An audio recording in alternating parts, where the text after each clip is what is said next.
Warning: the following video contains disturbing material that may be inappropriate for younger viewers. Parental discretion is advised.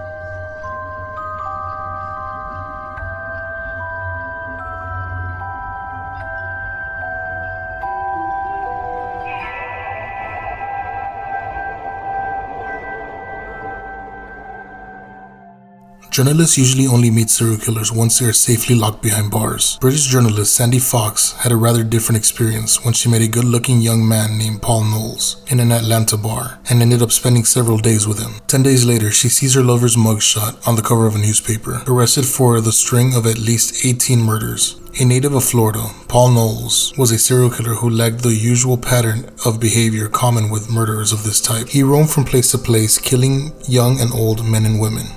Sometimes he sexually assaulted his victims, both men and women. Sometimes his crimes were financially motivated, sometimes sexually. The only common thread in his actions was the utter lack of morale. Born in 1946, from his teenage years, Knowles was constantly in trouble with the law. He served his first prison sentence when he was 19. From then on, it was a constant in and out of jail, mostly for burglary and car theft.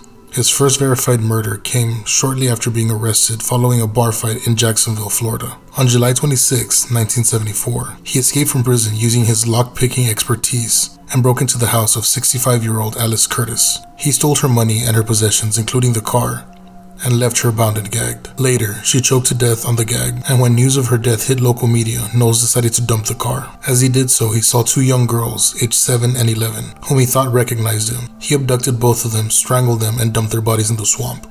Next, he headed south to Atlantic Beach, Florida, where he broke into another home and strangled the occupant. From there, he went north, picking up a hitchhiker and sexually assaulting and strangling her along the way. Before stopping off at Georgia, he broke into yet another house and strangled Kathy Price as her 3-year-old son watched. He did, however, leave the boy unharmed. Knowles spent the next 2 months driving aimlessly around the country, killing, sexually assaulting, and stealing as he went. On September 3, 1974, he robbed and killed a businessman named William Bates in Lima, Ohio. On September 18th, he murdered 2 campers in Nevada. On September 21st, in Texas, he saw a stranded motorist looking for help. He stopped to sexually assault and kill her. 2 days after that, heading back towards his home territory, he made a beautician named Ann Dawson in Birmingham, Alabama. They spent 6 days together as lovers, Dawson paying for the bills, until, on September 29th, he killed her. 3 more weeks of drifting elapsed before Knowles found his next victim, Doris Hoovey, whom he shot dead a little way north of Woodford, Virginia. Back south in Georgia, November 6, a man named Carswell Carr made the mistake of inviting Knowles back to his house for drinks. Knowles stabbed Carr to death and then strangled his 15-year-old daughter, Mindy, attempting to have sex with a corpse. 2 days later, Knowles was in Atlanta when he met Sandy Fox. She was immediately attracted to his good looks. Knowles wasn't able to perform sexually, however, and felt repeatedly over the next few days. When they parted, Sandy had no idea how lucky she was to be alive. She found out when the following day Knowles picked up one of her friends, Susan McKenzie, and pulled a gun on her and demanded sex. Mackenzie managed to escape and alert police, who were soon on Knowles' tail. The chase lasted several days.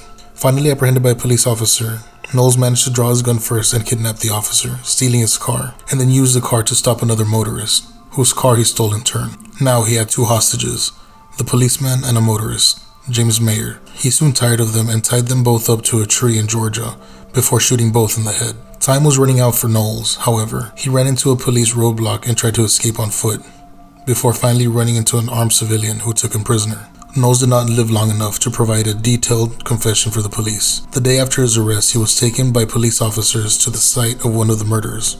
As they drove along, Knowles managed to unlock his handcuffs using a paperclip. He then made a grab for the gun on the holster of the driver, Sheriff Earl Lee. As they struggled, the FBI agent who also was in the car, Ron Angel, drew his own gun and shot Knowles dead. Unfortunately, that's all the time we have for today. I really hope you enjoyed the video. Don't forget to like, subscribe, and comment who you think the next serial killer is going to be. And also remember to comment down below anything having to do with the video for a chance to be on a daily shoutout. You can also follow me or reach out to me on Twitter, and I have a Twitch channel that I play some games on. Both will be linked in the description down below. Until next time, guys. Sweet dreams.